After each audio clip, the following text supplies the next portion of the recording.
temples originated and developed in Medes, where the basic building material was sun-dried clay brick. Archaeologist David B. Stronach excavated a towering fire temple in the territory of the Medes in the Tepe Nush Ejan. Tepe means the mound. All these ruins are called Tepe because they are usually like a mound of the clay, where the flame was taken upstairs to the roof of the temple and the fire was visible from afar.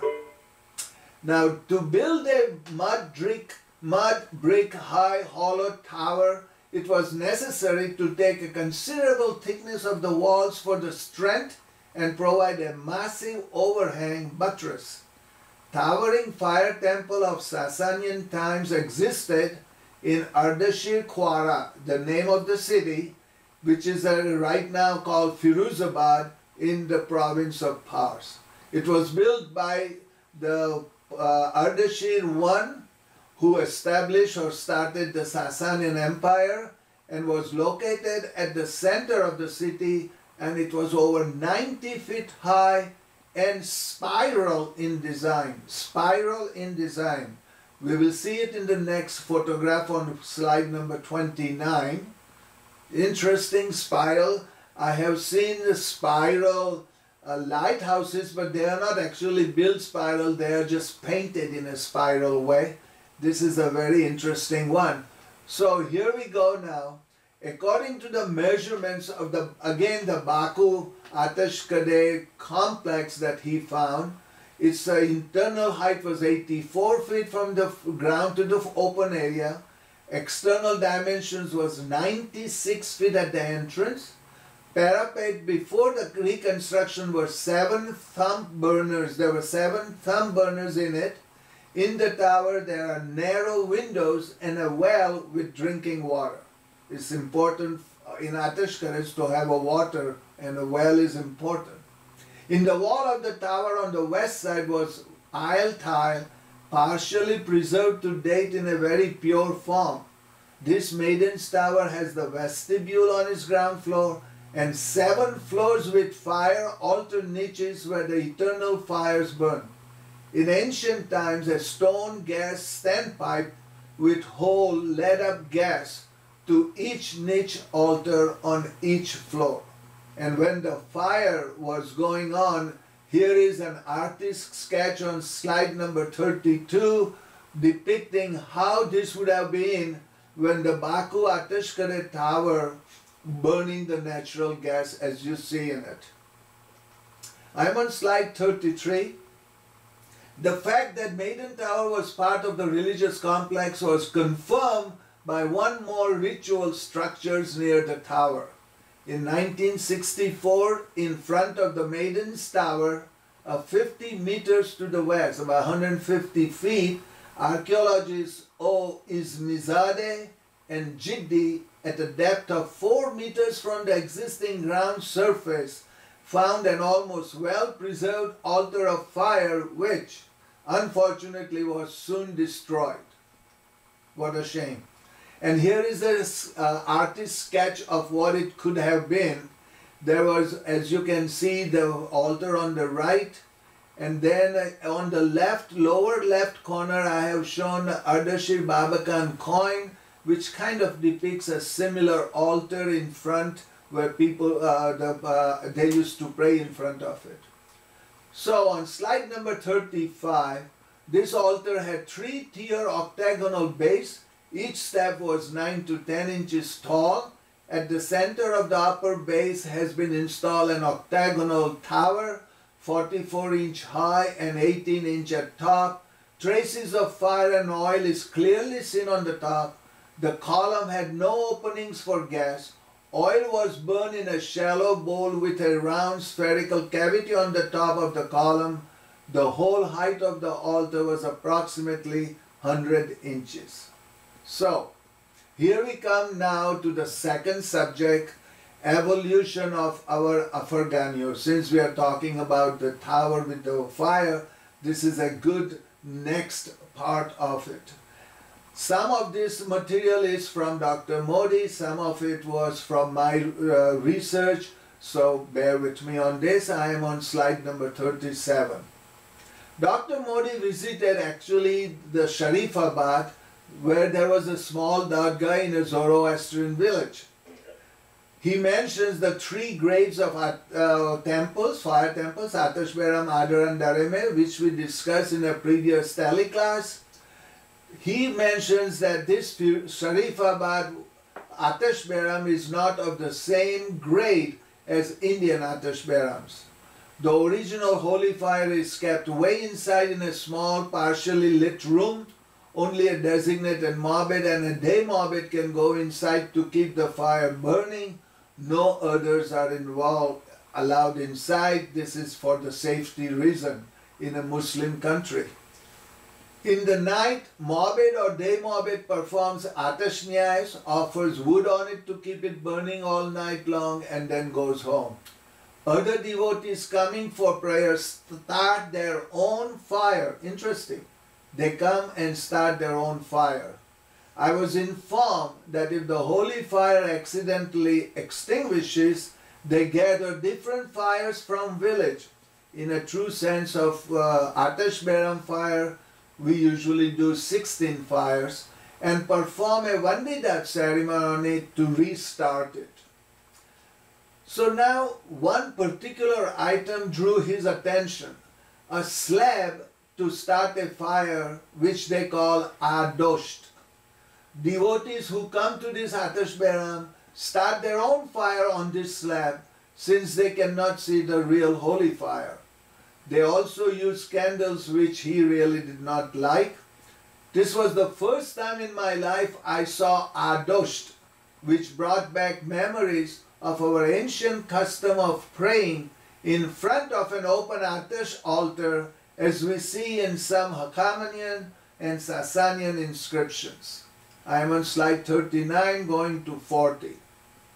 Our Parsi Afarganyu is not from Iran but adapted in India, according to Dr. Modi again. In olden days, fire was placed on a well-polished and carved flat surface altar. In old Sasanian and Parthian coins, the Atash altars are not Afarganyu, but a flat slab like the Adosht in Sharifabad. The origin of this Adosht word is from Pelvi Atashto. Atash means Atash fire and Sta means to stand, which becomes a throne for Atash. We always call Atash Padsha in the Atash Behram and so on.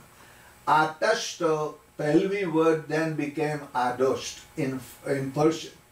So, in our scripture books from here, it is called Atashno Khan, the place of Atash, very similar to what we in Parsi have Yazashnega into our Agyaris and Atash Behrams.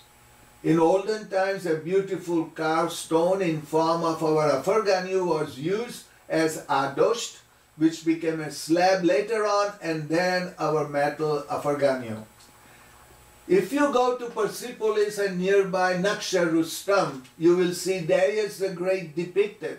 As you can see, it is not a very clear picture maybe, but Darius the one is praying with a bow in his left hand, which is a sign of royalty, in front of a shofarohar, as you see on the top there, and in front of the fire on an adosht, a slab. I am on slide 41 going to 42. Lo and behold, if you go to Iran Shah Atash Behram, you will see this magnificent photo frame in which of Pak Iran Shah, very similar to Darius I, where a Mobed Shahib is praying with the bow in the left hand, praying before an adosht, as you see in the picture. Beautiful photograph, where I really like this photograph. Okay, so if you look at some of the coins of the Sasanian times, upper left hand corner is Ardashi Babakan's coin in 241 CE. On the upper right is Shapur II, 309-379 CE.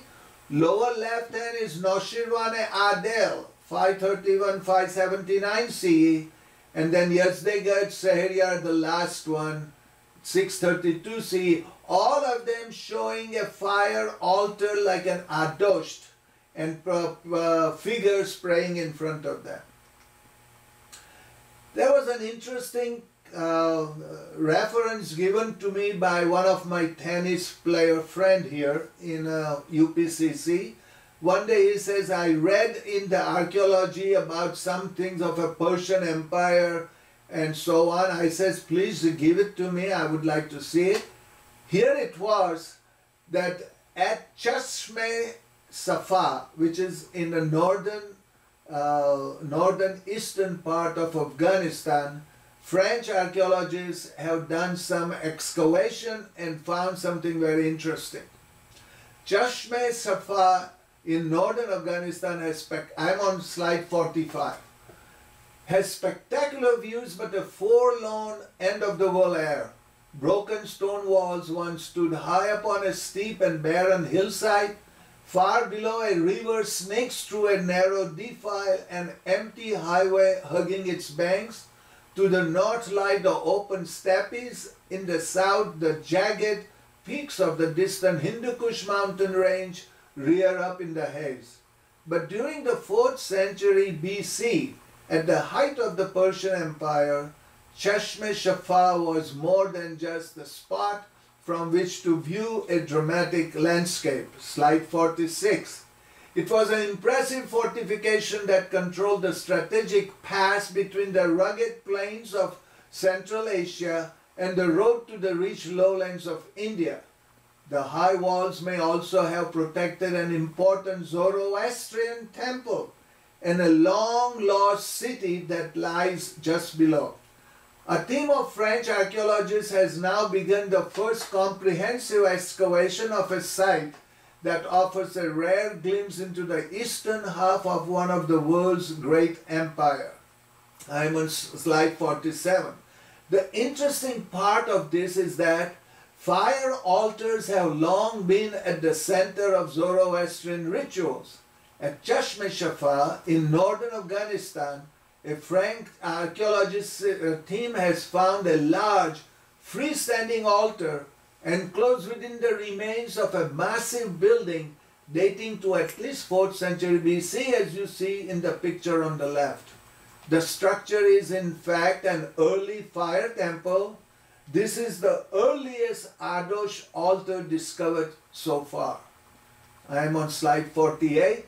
So in summary then, if you look at the evolution of our Afarganyu, upper left-hand corner is Darius praying at Naqsh Rustam, lower left-hand corner is the Chashme Safa Adosh. The two coins show the altar with the fire burning, and then finally the Afarganyu I saw in one of the Atash Dadgah in Iran. So from Hakamanian Adosh to the current Parsi Afarganyu. I'm slide 49, and this may be the last item we will discuss. Significance of striking bells in Boi. Atash Behram Boi, who is a very well-known figure there in California Zoroastrian Center, who is very active in presenting religious discussions and classes to the Zarathushtra Hamdins, wrote to me once, "Dear Soli, I would like to tease your brain to find out a historical fact regarding the origins of bells ringing 5 times a day in Atash Behrams. My research suggests that Muslims who converted the fire temple into mosque removed the bells and other alat. I am looking for information that if the bells were installed in the fire temples during Sasanian era, or was this a practice we started in India? One individual claims, according to Behram, that we are following the Roman Catholic Church of practicing of ringing the bells. We'll appreciate if you please elaborate on this subject or any articles published on this topic." He said there is a group of people here at CZC think it is superstition and Christian adoption, but I found 2 pictures of bells in Atashgahs of Iran, and I can vouch for it because when I was in Iran with a Sillu Mehta's group for 3 weeks, I have performed Boi ceremony in three Iranian Atash Gah, including the year's Atash Behram. I tried to get some answers from the Bombay Dasturjis and scholar, and also my Tehran Dasturji. No answer from Bombay, but as always, Dasturji Mohammed Mehraban Firozgari replied, and I quote, I'm on slide 51. I was very grateful to Dasturji Mohammed Mehraban Firozgari for this reply. A hypothesis for which I have no written reference or knowledge of the antiquity of the subject matter is that the ringing of Atash Behram bells followed a relatively short time in history after the practice of ringing of the Havanim. Havanim is the mortar we use in Yajashne, and we use it to kind of create the home by pounding with a pestle called lalo, as you see on the upper left-hand corner. In that case, it would certainly go back to the time when stone-made mortars and pestles were replaced by metallic ones, and this could be during the Hamanian times, somewhere between 400-500 BC. Considering that, one aspect of such ringing were meant to announce the change of gods and call for prayers. It was realized that an inverted ring hanging mortar and pestle, as I showed you in the middle picture there, would emit sounds that would travel much further than the one placed on the ground.